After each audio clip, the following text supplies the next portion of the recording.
anything that you think you don't have enough time for, just realize how much time you're wasting playing video games. I should actually really add it up. I know I added it up for just Rocket League the other day. I have 500 hours on the Xbox version and 800 hours on the PC version. So altogether, I have 1,300 hours in just Rocket League. And that's kind of a hard number to fathom because the way that it puts it is in hours. It doesn't really break it up into how many days that would be. So if you account for sleep and let's say that it's a 9 to 5 job, 1,300 hours turns out to be about over a half a year.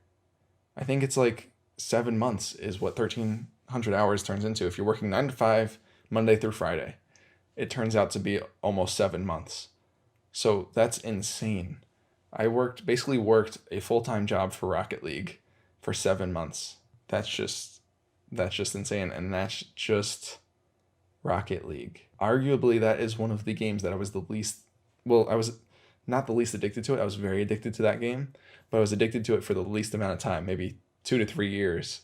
There's Call of Duty, which has been there my whole entire life. I don't even want to know how much time has been put into that game.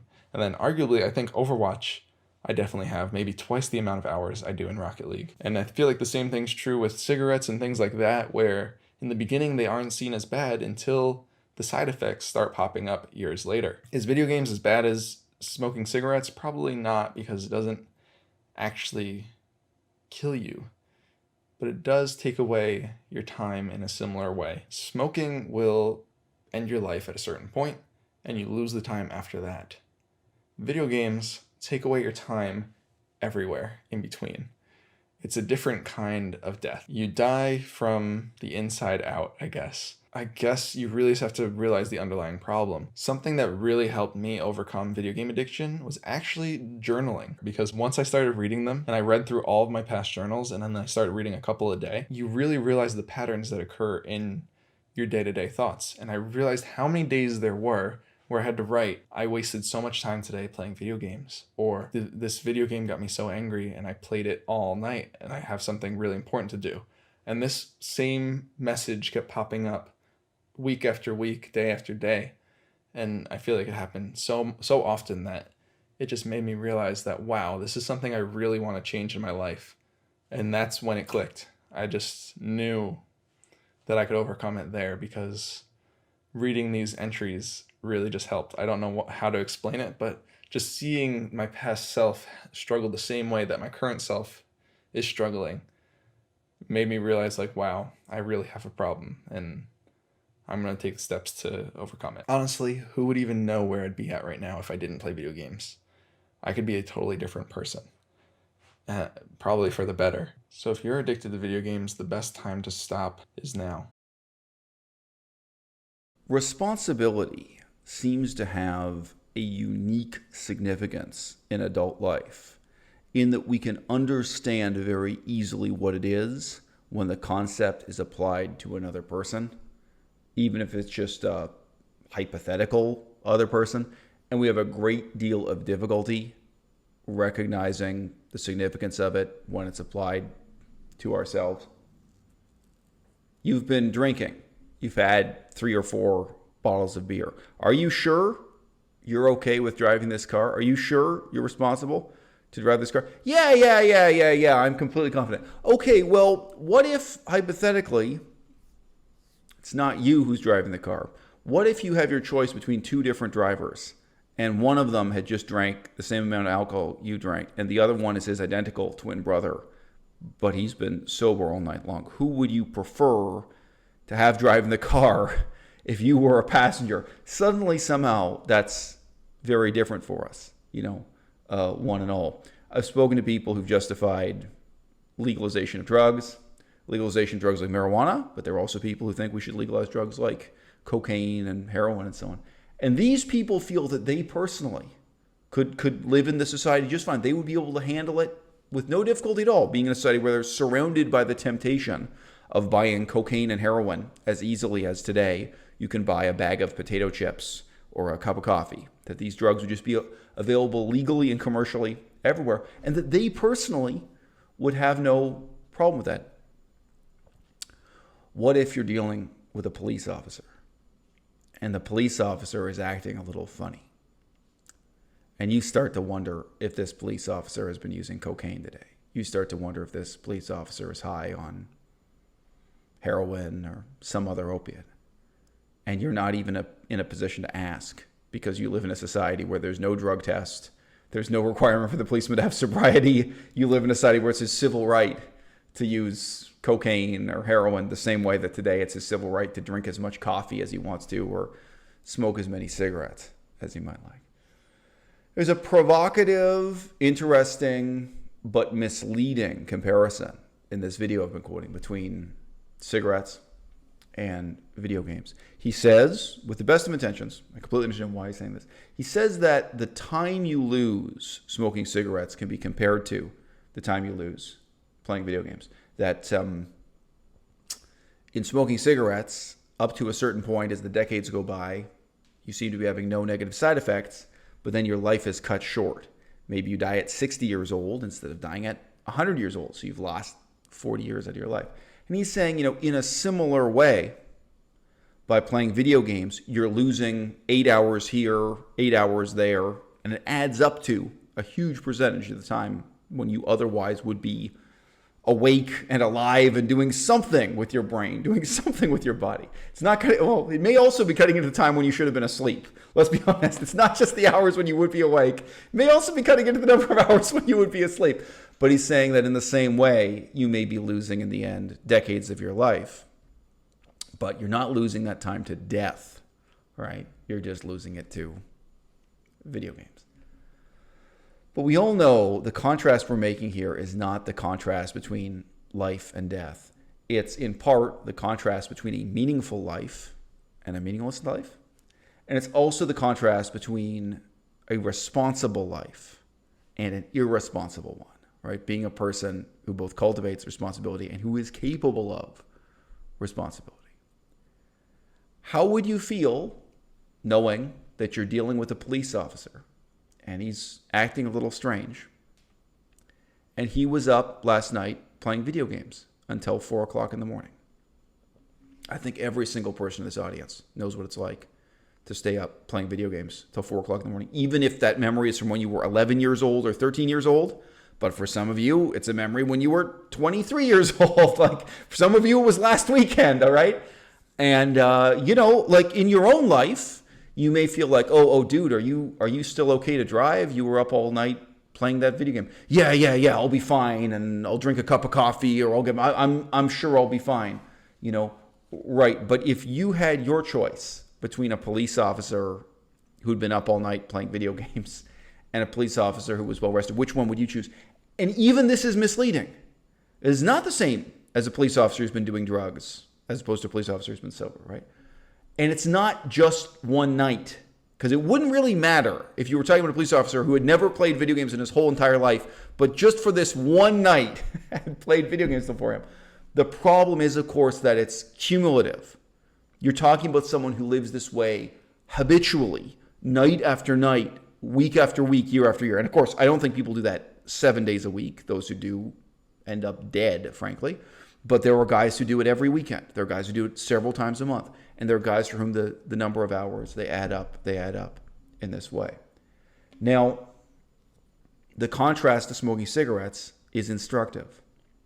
I think there are men who are completely competent as an airplane pilot, but who smoke cigarettes every day. They put out their cigarette, they get in the cockpit, they fly the airplane, and when they get out of the airplane to their side, they smoke a cigarette.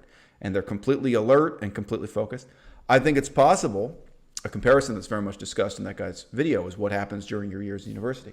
I think it's possible during your 4 years of university to be completely lucid, completely sober, completely focused, learn a lot, be very highly productive, and smoke cigarettes every day. I don't recommend it. It's bad and evil and wrong. But you can go to your lecture, you can smoke a cigarette, listen to the lecture, go outside, smoke a cigarette after, you can study for your exams. And you can also still have the time and focus and energy smoking cigarettes. Maybe in your spare time, you play guitar in a rock and roll band or something. I'm not going to suggest that you spend your spare time learning Cambodian or flying to Cambodia to do humanitarian work or any of the other crazy things I might suggest here. All kinds of meaningful things you could be doing with your time. You could be staging Shakespeare for all I care. But the point is, whatever you do, whether it's Shakespeare or playing music in a band or doing humanitarian work or research or you have business aspirations, all of those things are compatible with a few minutes a day here and there being lost to cigarettes and the subtle change in your behavior and mood that's provided by nicotine, especially when you've already built up your tolerance, when you've already become a nicotine addict. There's no perceptible high once you're addicted to nicotine. You smoke cigarettes and then you feel normal. It's the tragedy of it, right? It's completely possible that you have two police officers, one of whom smokes cigarettes and one of whom doesn't, and the better police officer is the cigarette smoker. It's possible you have a pilot or you have two students in university, and the one who learns more, the one who's living a more productive life, right, is the one who's smoking cigarettes. But that's not how I feel about video games. I'm just going to be real with you. I don't think it's possible to be a good and responsible adult while in this way losing such a percentage of your life, such a huge percentage of the hours when you are awake, when you are alert to playing video games. As this young man described, in his case, playing video games really was like a full-time job. He says he doesn't want to do the math and know how many hours it is. I think if he does the math, his hunch is correct, that this is going to add up to something like 40 hours a week that he was spending with all the different video games and all the different consoles combined. And we're at a turning point in this culture. I read an account of the English Civil War. And if you read about war in almost any ancient society, you'll come up against this sort of thing from time to time, where, to some extent you're reading this and without being aware of it, you're imagining these being modern people with modern attitudes and modern conveniences. You can forget when reading something out of ancient history, medieval history, Renaissance history. You can forget when reading books of history just how physically difficult it was to read something when they didn't have electrical lights, and how difficult it was to go to the bathroom, and how difficult it was to feed yourself, and how very minor medical ailments could kill you. But you forget most of all that these people had beer for breakfast. Like, I'm reading with the English Civil War, and the level of drunkenness 7 days a week, including drunkenness of men carrying weapons, participating in the war. Like, they're not just on military duty. They're at the battlefront, drinking alcohol every day.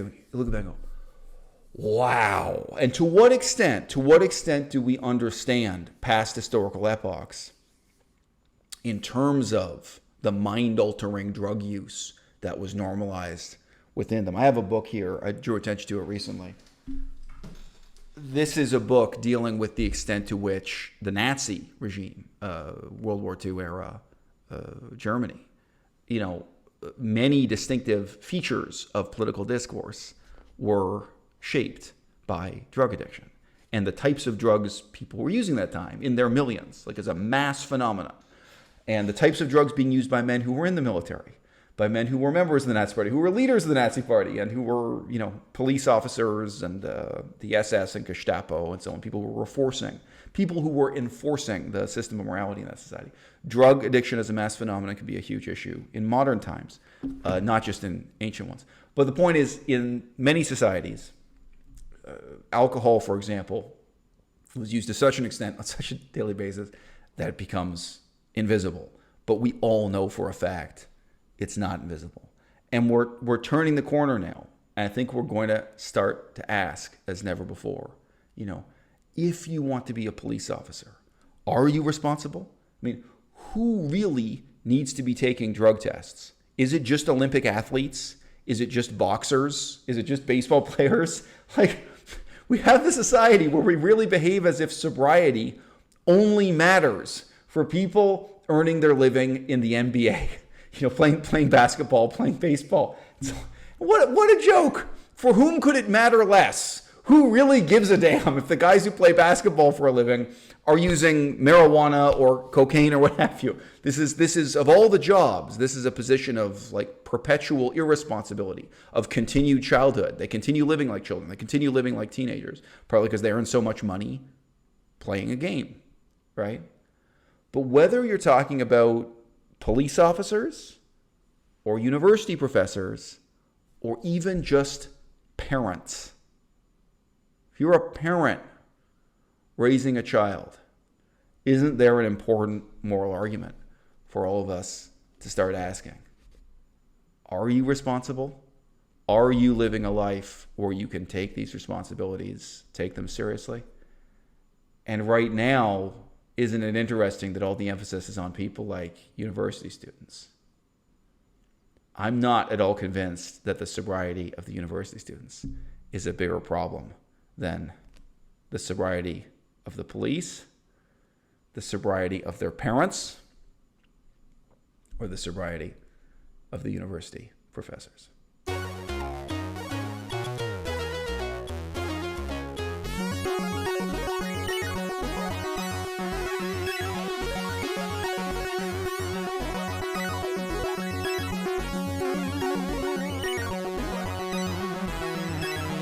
Maybe we can practice doing partnership together. Yes, that's all I needed. I need it all.